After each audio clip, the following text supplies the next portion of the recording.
Leo, hey there, it's Melissa here to do your weekly love reading for the week of September 7th through the 13th. Wow, this is already a hot mess. You know what it is? It's because I really like to shuffle close to my body, but I always want you guys to be able to see it. But no longer. I'm done. Anyways, if you have not already, please hit the subscribe button and click the bell notification icon for all if you would like to be notified when I upload or go live.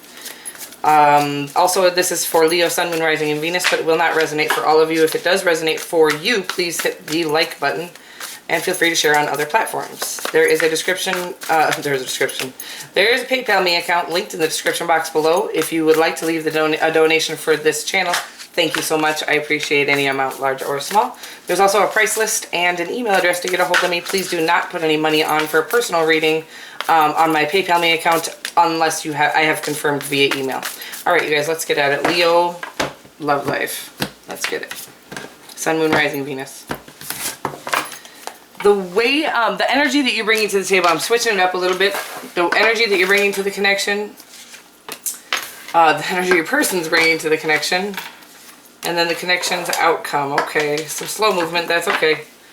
The overarching energy is, you know, this kind of traditional, loving, even can signify marriage. The Hierophant is a spiritual, guided being, somewhat religious, even sort of like the traditional, almost strict, I guess is what I'm getting off of that right now. And the energy you bring to the table, we used to do like the way you view them, they view you. We're just doing the energy you actually have for this connection. Is the Moon card. This can signify, you know, fears, insecurities, maybe holding on to even, you know, pains and fears from damage that has been done in the past, either in this connection or otherwise. The energy that the person that you have in mind is bringing to this connection is this Ten of Pentacles. This is like the best card in the deck. This is, you know, the happy family, the financial security and abundance. I'm just getting now that maybe that these fears are financial fears, sort of just you know, because of you know, whatever. We'll get to it. But the person that is in your energy field is feeling abundant in all areas. Wonderful feeling. And once we feel, and actually we can feel this way before we have all that, and I'll get to it. This is, you know, the law of attraction or whatever. We can really start to feel abundant. There's some meditations for that I've been using, and it's really working. Before the actual financial abundance and even, you know, the happy life and while we are in the middle of kind of a rough patch, doing some serious abundance meditations has helped me feel abundant before I am. Just a heads up. So we can feel this way even when we're not quite there. The Page of Pentacles is a slow-moving, almost stagnant. So this connection is in a standstill. I would say we have to take pauses in connections, either to do our own inner work, whatever it is, to clear up our own things. We'll clarify all this just to get a better picture of what's going on here. Let's check out your energy. Whoa, your energy in the connection.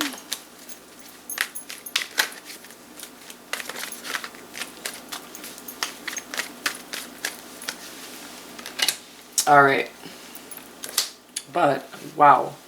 Okay, so like, I don't know if you immediately started thinking about being abundant. I'm just kidding. So maybe it wasn't financial security that you were, that I was feeling here, but basically it's like, this is like waiting for, the Three of Wands is like waiting for our ships to come in. And the Nine of Pentacles is independent and abundant, and you know, she's just, and it can be male or female, you can be male or female. She brings a total, an energy of total self-acceptance, total self-satisfaction, just really feeling independent, grounded in her own right. Again, can be male or female. Just not needing anyone. That doesn't mean not, you know, not wanting or, you know, not allowing, just not needing anything but herself. She is very self-sufficient is what she is, and abundant in her own right. So, you know, again, the fears can be just, again, being maybe hurt or burned or fears, insecurities. Yeah, that's just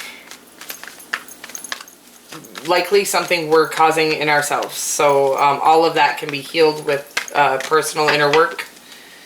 Let's take a look at your person's energy. The Emperor. Wow, that's a powerful energy. And the Queen of Wands. Three powerful cards. So your person is feeling very in their power. Whoever you have in mind for this connection.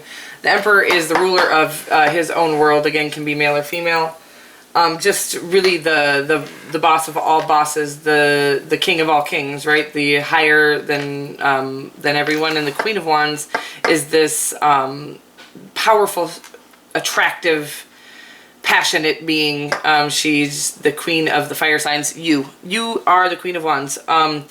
So I don't really know what I think that's a specific fire sign energy, but in any case, she represents fire, and she represents just really standing in her own power. She also is a wholehearted. One of my favorite readers says wholehearted energy. And so this just feels so grounded, empowered, but still loving and caring. Maybe delegates or dictates how they want things to go because they know what works and what serves them and what doesn't. And that's how we should all be in our own lives, to be honest with you.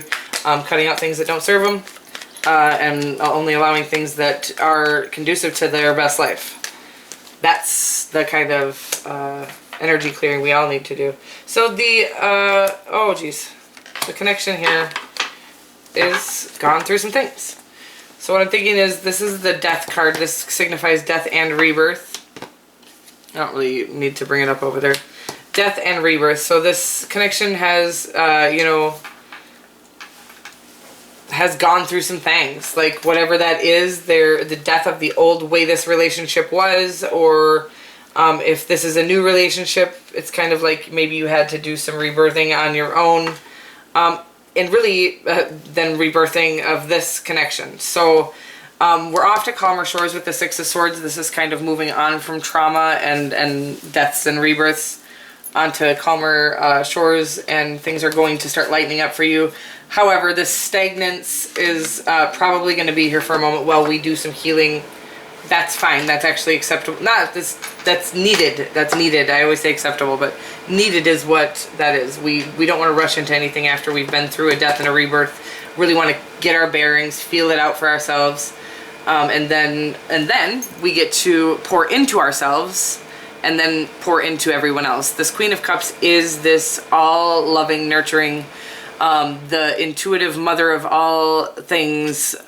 She's connected to her higher self, to herself, to her own heart space, to the creator. She pours fully into herself first because she knows that that's the only way to fully pour into others.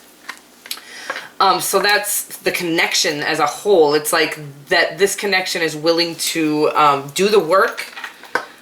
To really, pouring into yourself could mean sitting alone in your own residual pains, crying it out, diligently doing the work, writing letters, thinking and feeling all the feelings that maybe we've suppressed previously, and really then getting into whatever feeds you, whatever feeds your soul, pouring into yourself. So.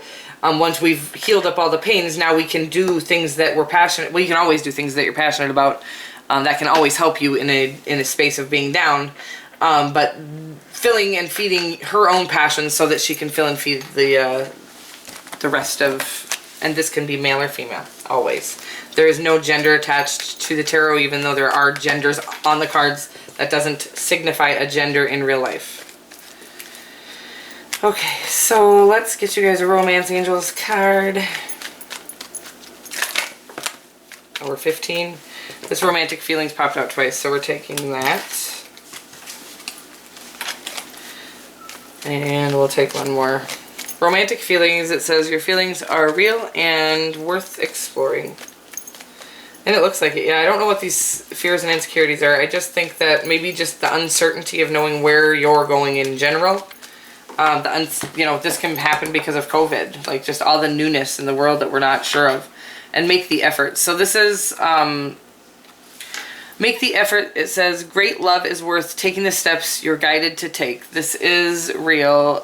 You know, whatever is going on in your life, the steps could mean reaching out, or the steps could mean going within and healing up pain, because we know we can't get into a healthy connection unless those residual pains have been healed.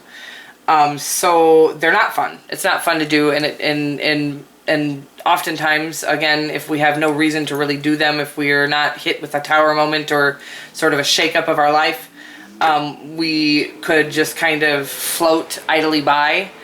But it's really saying, don't float idly by. Get in, do the work, because this connection is worth it. Make the effort. This connection is worth it. All right. I love you guys so much, and I will see you next week.